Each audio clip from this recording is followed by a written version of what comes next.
నమస్తే వి హెల్త్ ఛానల్కి స్వాగతం. పంటి నొప్పి చిన్నపిల్లల్లో పెద్దవాళ్ళల్లో ఎలాంటి వాళ్ళల్లో అయినా సరే ఒకానొక సందర్భంలో చాలా తీవ్రమైన నొప్పి అయితే ఉంటుంది. దానికి కారణం పళ్ళు పుచ్చిపోయాయనైనా లేదంటే ఇంకేమైనా కారణాలు ఉంటాయా? రూట్ కెనాల్ ఎప్పుడు అవసరం, ఏ టైంలో చేస్తారు, ఏ విధంగా చేస్తారు, ఇలాంటి విషయాలన్నీ తెలియజేయడానికి మనతో పాటు స్టూడియోలో ఉన్నారు dental surgeon, root canal specialist doctor Venubabu గారు. సార్ని అడిగి మరిన్ని వివరాలు తెలుసుకుందాం. Hi sir, good morning. Good morning. నమస్తే అండి. ఓకే సార్, అసలు పంటి నొప్పి ఎందుకు వస్తుందంటారు? మెయిన్ ఏంటంటే పంటి నొప్పికి మెయిన్ రీజన్ ఏంటంటే మనం ఓరల్ హైజీన్ అనేది ప్రాపర్గా మెయింటైన్ చేయలేకపోవడం. అంటే ఇప్పుడున్న స్టిక్కీ ఫుడ్స్ కానీ లేకపోతే జంక్ ఫుడ్స్ వల్ల ఏమవుతుంది, మౌత్లో టూత్ మీద ఒక ఎనామిల్ లేయర్ లాగా ఫామ్ అవుతుంది.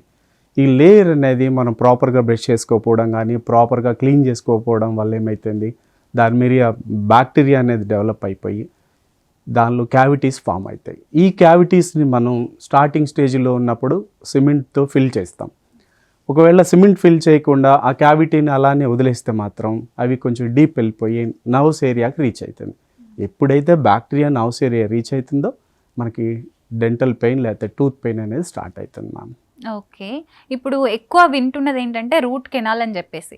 సో అలా రూట్ కెనాల్ ట్రీట్మెంట్ అంటే ఏంటి, అసలు ఎప్పుడు చేస్తారు అది? రూట్ కెనాల్ అంటే మన ఏషియన్ కంట్రీస్లో మెయిన్ ప్రాబ్లం ఏంటంటే టూత్ డికే లేకపోతే డెంటల్ కేరీస్, పన్ను పుచ్చిపోవడం అనేది క్వైట్ కామన్గా కనిపించే ప్రాబ్లమ్స్ మ్యామ్. అయితే ఇప్పుడైతే మనం ఇందాక చెప్పినట్టు ఇనిషియల్ స్టేజ్లోనే మనం పిప్పి పన్ను లేకపోతే క్యావిటీని ట్రీట్ చేయకపోతే ఆ ఇన్ఫెక్షన్ అనేది నర్వ్స్ ఏరియాకి రీచ్ అయిపోతుంది. నర్వ్స్ ఏరియాకి రీచ్ అయిపోయి మీకు పెయిన్ అనేది స్టార్ట్ అవుతుంది. ఎప్పుడైతే పెయిన్ స్టార్ట్ అవుతుందో ఆ పెయిన్ స్టార్ట్ అయిన టూత్ని మనకున్న ఆప్షన్స్ రెండు, ఒకటి పన్నన్నా తీసేయాలి, రెండవది దాన్ని సేవ్ అన్న చేసుకోవాలి. ఇప్పుడున్న మన టెక్నాలజీ ప్రకారం ఆ సేవింగ్ ప్రొసీజర్నే మనం రూట్ కెనాల్ ట్రీట్మెంట్ అంటాం. ఈ రూట్ కెనాల్ ట్రీట్మెంట్లో మనం ఏం చేస్తామంటే టూత్ని ఓపెన్ చేసేసి లోపల ఉన్నటువంటి ఇన్ఫెక్టెడ్ పోర్షన్ అంతా కూడా రిమూవ్ చేసేసి లోపల ఒక మెడిసిన్ అంతా కూడా ఫిలప్ చేసేసి మళ్ళీ దాన్ని మనం క్యాపింగ్ చేసుకోవడం వల్ల ఆ టూత్ని రిమూవ్ చేయాల్సిన అవసరం లేకుండా మనం కాపాడుకోవడం జరుగుద్ది. ఎక్కువ మందికి దాదాపుగా ఒక 100లో 60 to 70% పీపుల్కి ఈ ప్రాబ్లం క్వైట్ కామన్గా ఉంటుంది మ్యామ్. ఓకే, ఇప్పుడు అందరికీ రూట్ కెనాల్ అలాంటి వారికి అవసరం అండి? కన్ఫామ్గా అలాంటి వాళ్ళకి అవసరం. ఓకే, అసలు పన్ను ఎప్పుడు పుచ్చిపోతుంది అంటారు? పన్ను పుచ్చిపోవడం అంటే ఈ ఫుడ్ హ్యాబిట్స్ వల్ల కావచ్చు, ప్రాపర్గా ఇందాక చెప్పినట్టు ప్రాపర్గా మెయింటైన్ చేయకపోవడం వల్ల కావచ్చు ఈ పన్ను పుచ్చిపోవడం అనేది జరుగుతుంది. సో అది ఊడిపోవడం కూడా జరుగుతుంటాయి. సో అలా ఎందుకు అవుతుంటాయి? పన్ను ఊడిపోవడం అనేది డిఫరెంట్ స్టేజెస్ మ్యామ్. పన్ను ఊడిపోవడం అంటే ఏంటంటే ఒకటేంటి, మనం దీన్ని ట్రీట్ చేసుకోకుండా పన్ను పుచ్చిన తర్వాత దాన్ని అలానే వదిలేసేసి నొప్పి లేదు కదా అని చెప్పేసి దాన్ని అలానే వదిలేస్తే లాంగ్ రన్లో కొద్దిగా డ్యామేజ్ అయిపోయి తర్వాత ఊడిపోతుంది. లేదనుకోండి ఆ పన్నుని మనమే తీసేయాల్సి వస్తుంది. అది ఇంకా కొంతమందిలో ఏమవుతుంది, చిగుళ్ళ ప్రాబ్లం వల్ల కూడా, చిగుళ్ళ సమస్యలు రావడం వల్ల కూడా లోపల ఉన్నటువంటి బోన్ అంతా కూడా కట్ అయిపోయి మన పళ్ళు అనేవి లూజ్ అవుతాయి. అలాంటి సిచ్యువేషన్లో కూడా మనం ఈ పన్నుని తీసేయాల్సి వస్తుంది. పన్ను తీసేయాల్సి వచ్చినప్పుడు మళ్ళీ కొత్తవి అమ్మొచ్చు అంటారా అక్కడ? కంపల్సరీ పెట్టుకోవచ్చు. అంటే ఎలాంటివి? పన్ను రీప్లేస్మెంట్ అసలు ఫస్ట్ ఏంటంటే పన్ను పోయిన తర్వాత ఆ ప్లేస్లో మనం రీప్లేస్ చేసుకోవాలా వద్దనేది. ఇక్కడ 2 టైప్స్. ఒకటేంటి, పళ్ళు తీసేయడం అనేది 2 రకాలు ఉంటుంది. ఫస్ట్ ఆఫ్ ఆల్ ఒకటేంటి, ఏదైనా చిగుళ్ళ సమస్య వల్ల వచ్చేటువంటి ప్రాబ్లమ్స్ వల్ల మనం పన్నును తీసేస్తాం లేకపోతే పోతుంది. అలాంటి ప్లేసెస్లో మనం రీప్లేస్ చేసుకోవచ్చు. కానీ లాస్ట్ విజ్డమ్ టూత్ లేకపోతే జ్ఞానదంతం అనేది ఉంటుంది. అక్కడ రిమూవ్ చేస్తే మాత్రం మనం రీప్లేస్ చేయాల్సిన అవసరం అనేది లేదు. సో ఇక్కడ అంటే విజ్డమ్ టూత్ జ్ఞానదంతం కాకుండా మిగిలిన ఏదైనా కానీ మనం రీప్లేస్ కంపల్సరీ చేసుకోవాల్సిందే. అది మనం ఎలా రీప్లేస్ చేసుకోవచ్చు అంటే, పాత రోజుల్లో ఏమవుతుందంటే మనకి రిమూవబుల్ అని టీత్ అనేది ఉండేది. జస్ట్ ఏం లేదు, అక్కడ పెట్టేసేసి నైట్ టైం తీసేసి వాటర్లో పెట్టేసేసి మళ్ళీ మార్నింగ్ పెట్టుకోవడం. ఇది చాలామంది యాక్సెప్ట్ చేయలేరు. తర్వాత వచ్చిన స్టెప్ ఏంటంటే FPD అంటాం, ఫిక్స్డ్ పార్షియల్ డెంచర్ అంటాం. అంటే ఏమవుతుంది, ఆ పక్కనున్న ఆ స్పేస్, ఆ గ్యాప్కి front to back to support తీసుకొని మనం ఫిక్స్డ్ టీత్ అనేవి అమరుస్తాం. ఇది చాలా వరకు బాగానే ఉంటుంది. ఇప్పుడు లేటెస్ట్గా ఏమవుతుంది, ఎక్కడైతే మనం టీత్ అనేది పన్ను అనేది మిస్ అవుతుందో ఆ ప్లేస్లో డైరెక్ట్ స్క్రూ టైప్ ఇంప్లాంట్ అంటాం. మనం ఇంప్లాంటేషన్ చేసుకొని డైరెక్ట్ దానికే మనం టీత్ పెట్టేసుకుంటాం. ఇది బాగా లేటెస్ట్ బాగా అడ్వాన్స్డ్ మ్యామ్. దానివల్ల ఏమవుతుంది, వేరే హెల్దీ టూత్ దేన్ని కూడా మనం టచ్ చేయాల్సిన అవసరం రాదు, డిస్టర్బ్ చేయాల్సిన అవసరం రాదు మ్యామ్. ఓకే ఓకే, ఇందాక మీరు జ్ఞానదంతాలని చెప్పేసి అన్నారు. సో అవి ఎప్పుడు వస్తాయంటారు? జ్ఞానదంతం అంటే ఏంటంటే మనకి బ్యాక్ సైడ్, మనకి నోట్లో బ్యాక్ సైడ్, అది పైన కావచ్చు కింద కావచ్చు, 3 పెద్ద టీత్ ఉంటాయి. ఒకటి first molar, second molar, third మోలార్నేమో మనం జ్ఞానదంతం అంటాం. మిగిలిన 2 మోలార్స్ను మనం ఏంటంటే దవడపళ్ళు అంటాం. ఈ దవడపళ్ళు దవడపళ్ళు అంటే ఫస్ట్ మోలార్, సెకండ్ మోలార్, ఈ 2 మాత్రం మనం ఫుడ్ చేయడానికి, ఫుడ్ గ్రైండ్ చేయడానికి కన్ఫామ్గా మనకు అవసరం. నెక్స్ట్ జ్ఞానదంతం. ఈ జ్ఞానదంతం అనేది ఏంటంటే లాస్ట్లో ఉంటుంది. ఇది ఏజ్ 18 to 21 ఏజ్లో మనకి బయటకు వస్తుంది. అది అప్పటి వరకు లోపలే ఉంటుంది. అన్ని టీత్ కూడా మనకి 13 to 14 ఇయర్స్కి కంప్లీట్గా వచ్చేస్తాయి. కానీ జ్ఞానదంతం మాత్రం రావడానికి 21 ఇయర్స్ వరకు మనం వెయిట్ చేయాల్సి వస్తుంది. అది ఏమవుతుంది, జ్ఞానదంతం ఏమవుతుంది, అన్నీ బాగానే ఉంటాయి. ఆ లాస్ట్లో ఆ కార్నర్లో స్పేస్ సరిగా లేకపోవడం వల్ల కొంతమందికి ఏమవుతుంది, సగం లోపలే ఉంటుంది, సగం బయటకు వస్తుంది. కొంతమందికి ఏమో క్రాస్గా ఇలా పడుకొని కూడా ఉండొచ్చు. అలాంటి వాళ్ళల్లో ఈ జ్ఞానదంతం అనేది మనం రిమూవ్ చేసుకోవాల్సిన అవసరం ఉంటుందండి. టూత్ రిమూవ్ చేసిన తర్వాత మనం ఎలాంటి జాగ్రత్తలు తీసుకోవాలంటారు? టూత్ రిమూవ్ చేసేసిన తర్వాత మనకి కొంచెం బ్లీడింగ్ అనేది కనిపిస్తూ ఉంటుంది. ఆ టూత్ రిమూవ్ చేసిన వెంటనే ఏం చేస్తామంటే ఒక కాటన్ పెల్లెట్ అక్కడ పెడతాం. కాటన్ పెట్టేసేసి ప్రెస్ చేపిస్తాం. అది మనం ఒక 1 అవర్ తర్వాత ఆ కాటన్ అనేది తీసేసి ఒక ఐస్ క్రీమ్ తీసుకోవాలి. చల్లగా ఐస్ క్రీమ్ తీసుకోవడం వల్ల ఏమవుతుందంటే అక్కడ ఆ ఏరియాలో బ్లీడింగ్ అనేది కంట్రోల్ అయిపోతుంది. తర్వాత ఇంకొక 1 అవర్ తర్వాత ఫుడ్ తీసుకొని టాబ్లెట్స్ వేసుకోవాలి. నెక్స్ట్ ఏ సైడ్ అయితే మనం పన్ను రిమూవ్ చేస్తామో ఆ సైడ్ మాత్రం ఒక 1 వీక్ నుంచి 10 డేస్ ఫుడ్ గ్రైండ్ చేయొద్దు అని చెప్తాం. అలాగే ఆ పన్ను తీసిన తర్వాత ఒక 1 డే కంప్లీట్గా మనం బయటికి ఏదైనా స్పిట్ చేయడానికి ట్రై చేయొద్దండి. ఎందుకని, బ్లీడింగ్ అనేది ఎక్కువ అవుతుందని చెప్పేసి మనం ఒక 1 డే కొంచెం జాగ్రత్తగా చూసుకోమని చెప్తాం. నెక్స్ట్ అలాగే ఫుడ్ కూడా కొంచెం జాగ్రత్తగా చూసుకోవాల్సి వస్తుంది. నెక్స్ట్ అలాగే ఎవరికైనా స్మోకింగ్ ఉన్నా కానీ, ఆల్కహాల్ కానీ ఇలాంటివి ఏమన్నా ఉన్నా కానీ అవన్నీ కూడా అది కొంచెం హీల్ అయ్యే వరకు మనం స్టాప్ చేయాల్సిందే. 4 to 6 వీక్స్లో అది కంప్లీట్గా హీల్ అయిపోతుంది మనకు. ఓకే, సో ఇప్పుడు చిన్న పిల్లలకి ఎక్కువ డెంటల్ ప్రాబ్లమ్స్ అనేవి వస్తుంటాయి. సో ఏంటి దానికి కారణం ఏంటంటారు? ఇంతకు ముందు లేదు కానీ మ్యామ్, ఇప్పుడు ఏమవుతుంది, రీసెంట్ ఇయర్స్లో ఏమవుతుందంటే మనకు వచ్చే ఫుడ్స్ అన్నీ కూడా ఈ జంక్ ఫుడ్సే ఉంటున్నాయి. Next sticky chocolates. ఇప్పుడు ప్రీవియస్గా అంతకుముందు ఉన్న చాక్లెట్స్ ఏమవుతుంది, మనం చాక్లెట్స్ తీసుకున్నా కానీ అవి టూత్ సర్ఫేస్ మీద ఒక లేయర్ లాగా ఫామ్ అవడం అనేది లేదు. ఇప్పుడు తీసుకున్న చాక్లెట్స్ ఏమవుతుందంటే కంప్లీట్గా షుగర్ కోటెడ్ ఒక లేయర్ లాగా ఫామ్ అవుతుంది. అది బ్రష్ చేస్తే కానీ ఆ కోటింగ్ పోదు. ఆ కోటింగ్ అనేది మనకు బ్యాక్టీరియాకి చాలా ఇష్టంగా ఉంటుంది.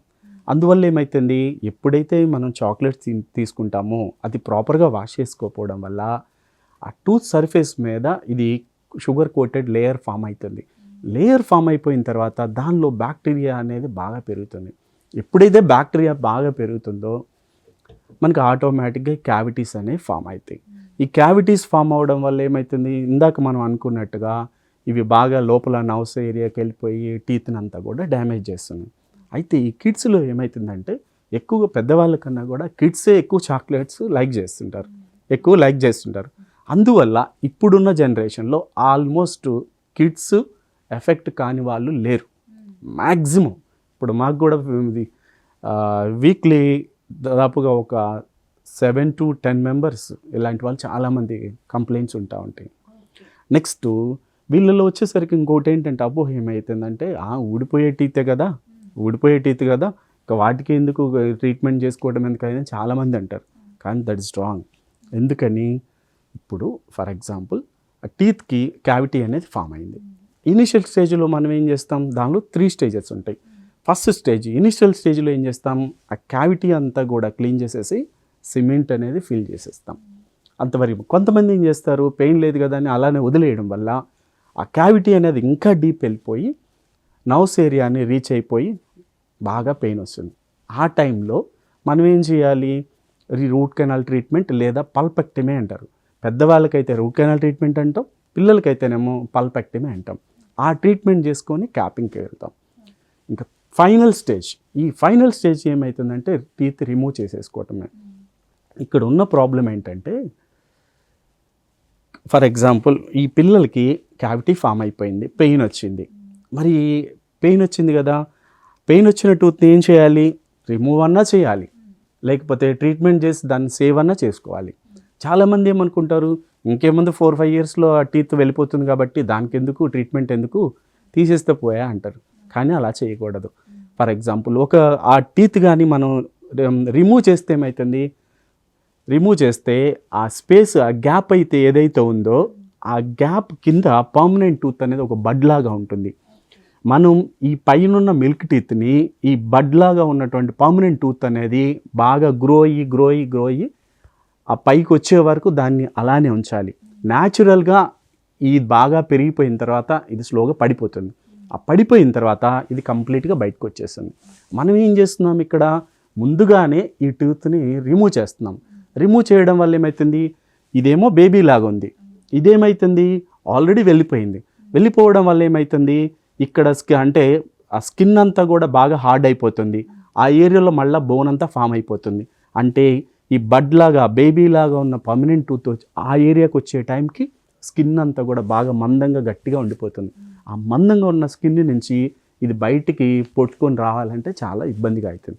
ఇంకొకటి ఏమవుతుంది, ఈ టీత్ని రిమూవ్ చేసాం. ఈ టీత్ని రిమూవ్ చేసినప్పుడు ఏమవుతుంది, ఆ పక్క టీత్ ఈ పక్క టీత్ కాస్త ఇలా బెండ్ అవుతాయి.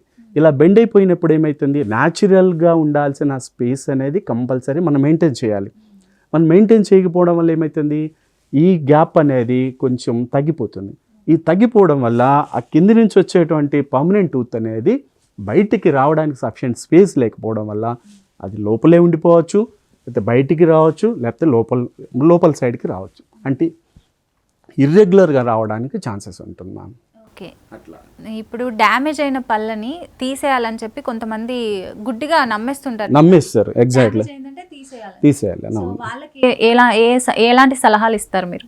తీసేయమంటే ఒకటి మ్యామ్, ఈ విజ్డమ్ టూత్ ఒక్కటే తీసేయమని చెప్తాం డ్యామేజ్ అయితే. మిగిలిన ఏ టీత్ అయినా కానీ మనం కంపల్సరీగా సేవ్ చేసుకోవాల్సిందే. సేవ్ చేసుకోవడానికి ఇప్పుడు మెథడ్స్ చాలా వచ్చినాయి. ఇక కంప్లీట్గా డ్యామేజ్ అయినాయి అనుకోండి, ఎవరేం చేయలేరు. ఇక దానికంటే వేరే ఆల్టర్నేట్ సొల్యూషన్, ఇందాక మనం అనుకున్నట్టుగా రీప్లేస్మెంట్ అనేది చేసుకోవాల్సి వస్తుంది. ఓకే, ఇప్పుడు పళ్ళు వచ్చేటప్పుడు అంటే సరైన అలైన్మెంట్ అంటూ ఉండదు చిన్నపిల్లలకి అలా వచ్చేటప్పుడు. సో ఆ అలైన్మెంట్ రావాలంటే ఎలాంటి జాగ్రత్తలు తీసుకోవాలి? అలైన్మెంట్ రావడం అంటే ఒకటి ఏంటంటే, ఫస్ట్ ఆఫ్ ఆల్ హెరిడిటరీ అంటే ఏంటంటే, ప్రీవియస్ జనరేషన్స్లో కానీ ఎవరికైనా ఆ ఇర్రెగ్యులారిటీస్ ఉంటే నెక్స్ట్ జనరేషన్కి ఆటోమేటిక్గా వచ్చేస్తుంది. ఇక అది హెల్ప్లెస్, మనం 14 ఇయర్స్ తర్వాత దాన్ని కరెక్ట్ చేసుకోవచ్చు. నెక్స్ట్ ఇంకా కొంతమందిలో ఏమవుతుంది, మిల్క్ టీత్ అనేవి ఇన్ టైంలో పోకపోవడం వల్ల ఏమవుతుంది, అవి అలానే ఉంటాయి, పర్మనెంట్ టీత్ కూడా వస్తాయి.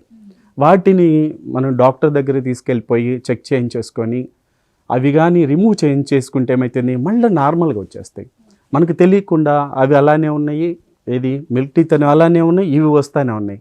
సో ఆ యాంగులేషన్ అనేది చేంజ్ అయిపోయి ఆ వంకర టింకర్గా రావడం అనేది జరుగుతూ ఉంటుంది. సో మెయిన్ ఏంటంటే హెరిడిటరీ మెయిన్. పళ్ళకి క్లిప్స్ కూడా వేస్తుంటారు. అవును, బ్రేసెస్ అంటే డిఫరెంట్ టైప్స్ ఆఫ్ బ్రేసెస్ కూడా వేసుకోవాలి. ఓకే, మనం ఎంత ఇర్రెగ్యులర్గా వచ్చినా కానీ 14 ఇయర్స్ తర్వాత వాటిని మనం కరెక్ట్ చేసుకోవచ్చు. కరెక్ట్ చేసుకోవడానికి కూడా ఇప్పుడు మనం చాలా మెథడ్స్ వచ్చేసినాయి. ఎలా ఉన్నా కానీ కరెక్ట్ చేసుకోవచ్చు. సో ఇప్పుడు కొంతమందికి ఏంటంటే పళ్ళు తొందరగా ఊడిపోతాయి, కొంతమందికి అలాగే ఉంటాయి. సో అలా ఎందుకు జరుగుతుంది అంటే చిగుళ్ళ నొప్పి ఇలాంటివన్నీ ఫేస్ చేస్తుంటారు వాళ్ళు. సో అలా ఎందుకు జరుగుతుంటుంది?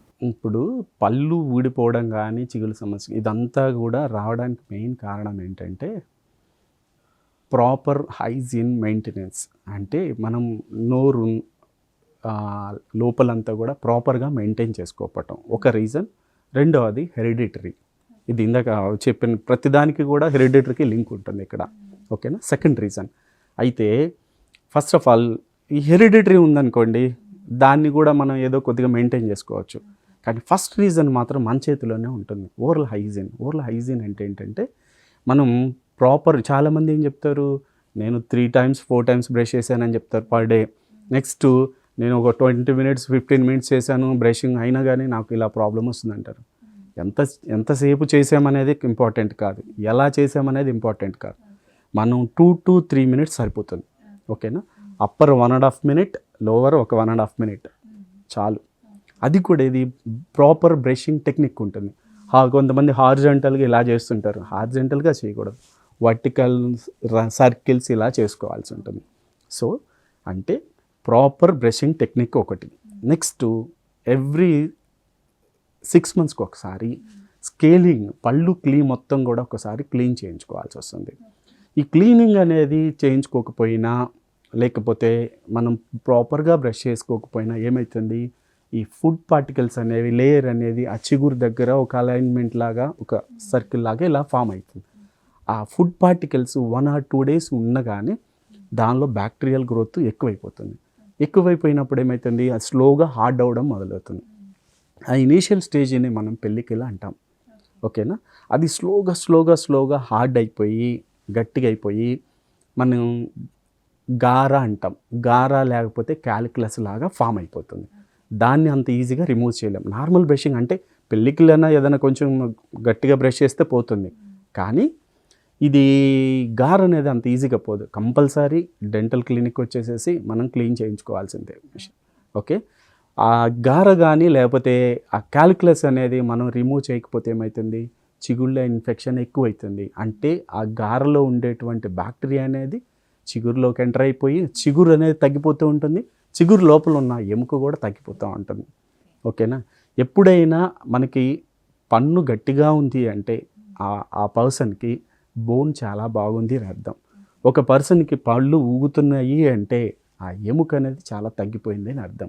ఎందుకు తగ్గిపోతుంది, ఈ బ్యాక్టీరియా అనేది, లేకపోతే ఆ క్యాలిక్యులస్ గార చెప్పాను చూడండి, దానిలో ఉండే బ్యాక్టీరియా వల్ల మనకి బాగా తగ్గిపోతుంది. ఓకేనా, అది లేకుండా చూసుకున్నాం అనుకోండి, మనకి అసలు ఈ ప్రాబ్లమే ఉండదు. నెక్స్ట్ ఇంకోటి ఏంటి, దీనివల్ల ఏమవుతుంది, చిగురు ఇవి తగ్గిపోవడమే కాకుండా చిగుళ్ళ వాపు, నెక్స్ట్ చిగుళ్ళ నుంచి రక్తం రావడం, నెక్స్ట్ బ్యాడ్ బ్రీత్, ఇవన్నీ కూడా రీజన్స్. ఇవన్నీ రాకుండా ఉండాలంటే మనం అన్నీ మెయింటైన్ చేసుకోవాలి. ఓకేనా, నెక్స్ట్ ఎప్పుడైతే ఈ బోన్ అనేది లాస్ అవుతూ ఉంటుందో దీన్ని పెరిడాంటైటిస్ అంటాం. అంటే ఏంటి, చిగుళ్ళ వ్యాధి ఇనిషియల్ స్టేజ్లో ఉంటే దాన్ని జింజివైటిస్ అంటాం. అది సింపుల్గా వెళ్ళిపోతుంది. చిగుళ్ళ వ్యాధిని మనం అలానే వదిలేస్తే అది పెరిడాంటైటిస్గా కన్వర్ట్ అవుతుంది. పెరిడాంటైటిస్ అంటే ఏంటి, చిగుళ్ళ వాపు, బ్లీడింగ్, బ్యాడ్ బ్రీత్ అన్నీ, వీటితో పాటు ఎముక కూడా తగ్గిపోవడాన్ని పెరిడాంటైటిస్ అంటాం. దీనివల్ల ఏమవుతుంది, ఓవరాల్గా మొత్తం కూడా పళ్ళన్నీ లూజ్ అయిపోతాయి. ఓకేనా, దీనికి బాగా సివియర్ స్టేజ్కి వెళ్ళినప్పుడు మనం ఏం చేయాలి, దీనికి చిగుళ్ళ సర్జరీ అంటాం, ఫ్లాప్ సర్జరీ అంటాం.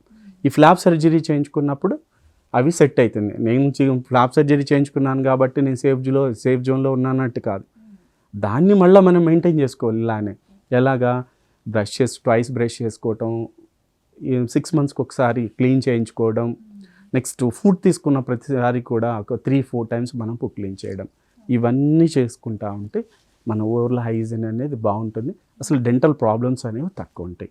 మనం ఓరల్ క్యావిటీ అనేది హెల్తీగా లేకపోతే మనకి మౌత్ ద్వారా గేట్వే ఆఫ్ డిసీజెస్ అంటాం మౌత్ని. దీనివల్ల ఏమవుతుంది, మన బాడీలో ఉన్న డిఫరెంట్ ఆర్గాన్స్ కూడా బ్యాక్టీరియా అనేది రీచ్ అయ్యే ఛాన్సెస్ ఉంటుంది. ఇప్పుడు కొన్ని కార్డియాక్ రిలేటెడ్ డిసీజెస్కి కూడా మౌత్ రీజన్. ఓకే, ఇంకో సమస్య ఏంటంటే పళ్ళు చల్లవి కానీ వేడివి కానీ జివ్వుమంటూ ఒక సెన్సేషన్ వస్తుంది. అవును, అది ఎందుకు అవుతుంది? అది ఎందుకంటే దానికి కూడా 2 reasons ఉన్నాయి. ఒకటి ఏమవుతుంది, మనకి టూత్ సర్ఫేస్ మీద ఎనామిల్ అనే కోటింగ్ ఉంటుంది. ఈ ఎనామిల్ అనే కోటింగ్ ఏమవుతుంది, మనం హార్డ్ బ్రషింగ్ చేయడం వల్ల, బాగా గట్టిగా బ్రష్ చేయడం వల్ల, లేకపోతే కొంతమంది 10 minutes 15 minutes చేస్తారు, అలాంటి కేసెస్లో ఇదేమవుతుంది, ఎనామిల్ అంతా పోయి లోపల ఉన్నటువంటి డెంటిన్ అనేది బయటికి ఎక్స్పోజ్ అయిపోతుంది. అంటే నర్వ్స్ ఏరియా అనేది కొంచెం బయటికి ఎక్స్పోజ్ అయిపోతుంది. ఎప్పుడైతే ఎక్స్పోజ్ అవుతుందో దానివల్ల మనకి సెన్సిటివిటీ అనేది వస్తుంది. ఇది ఒక రీజన్. ఇంకొక రీజన్ ఏమవుతుందంటే మనకి టూత్లో 2 పోర్షన్స్ ఉంటాయి. ఒకటి ఏంటంటే out side of the bone, inside of the bone. అంటే మనకు బయటికి కనిపించే పోర్షన్ ఏమో క్రౌన్ పోర్షన్ అంటాం. మనం బయటికి కనపడకుండా చిగురులో ఎముకలో ఇంకొక ఉండే పోర్షన్ ఏమో రూట్ పోర్షన్ అంటాం. ఈ క్రౌన్ పోర్షన్లో మనకి ఎనామిల్ ఉంటుంది. ఓకే, అది ఒక జెర్కిన్ లాగా మనకి. ఓకేనా, జెర్కిన్ తీసేస్తే చల్లగా అనిపిస్తుంది. అలాగే పైన కూడా మనకి సెన్సిటివిటీ అనేది వస్తుంది. అలాగే ఈ రూట్ పోర్షన్కి మనకి ఎనామిల్ అనేది ఉండదు. అంటే బోన్ లోపల చిగురు లోపల ఉండాల్సిన ఎనామిల్ అనేది ఎప్పుడైతే మనకు బయటికి ఎక్స్పోజ్ అవుతుందో, ఇందాక అనుకున్నాను చూడండి చిగుళ్ళ సమస్య వస్తుందని. చిగుళ్ళ సమస్య రావడం వల్ల ఏమవుతుంది, ఎముక చిగురు తగ్గిపోయి ఆ లోపల ఉన్న బోన్ కాస్త బయటికి ఎక్స్పోజ్ అవుతుంది. ఆ బయటికి ఎక్స్పోజ్ అవ్వడం వల్ల దాని మీద ఎనామిల్ అనేది ఉండదు.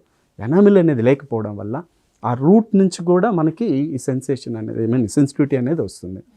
ఇలా వచ్చినప్పుడు ఏం చేయాలంటే మనం ఫ్లోరినేటెడ్ టూత్ పేస్ట్స్ ఉంటాయి. అంటే ఏంటి, మనం స్పెసిఫిక్ మెడికేటెడ్ పేస్ట్లను మనం ఫస్ట్ ఒక 10 minutes అప్లై చేసేసి తర్వాత అదే పేస్ట్ తోటి మనం బ్రష్ చేసుకుంటాం. ఇక్కడ మనం బ్రష్లు కూడా చేంజ్ చేయాల్సి ఉంటుంది. మనకి డిఫరెంట్ టైప్స్ ఆఫ్ బ్రషెస్ ఉంటాయి. Hard, medium, soft, extra soft అని బ్రషెస్ ఉంటాయి. మనం ఆల్మోస్ట్ సాఫ్ట్కి కానీ ఎక్స్ట్రా సాఫ్ట్కి కానీ వెళ్ళాల్సి ఉంటుంది. వీటి వల్ల మనకేమవుతుంది, ఆ సెన్సిటివిటీ అంటే ఆల్రెడీ వస్తున్న సెన్సిటివిటీని మనం కొంచెం తగ్గించుకోగలుగుతాం. లేదు కొంతమందికి బాగా సెన్సిటివిటీ అనేది కొంచెం బాగా హెవీగా ఉంటుంది. హెవీగా వెళ్ళిన కేసుల్లో మనం రూట్ కెనాల్ ట్రీట్మెంట్ చేసుకొని క్యాపింగ్ చేసుకోవాల్సి ఉంటుంది. ఈ విధంగా మనం ఈ సెన్సిటివిటీ ఉన్న పేషెంట్స్ని మేనేజ్ చేసుకోవచ్చు. Thank you so much doctor. you. Okay, చూసారు కదండి, ఇది ఇవాల్టి దంతాలకు సంబంధించిన సమస్యలకి వాటి పరిష్కారాల గురించి చూసారు కదా. నెక్స్ట్ మరొక ఇంటర్వ్యూతో మళ్ళీ కలుద్దాం.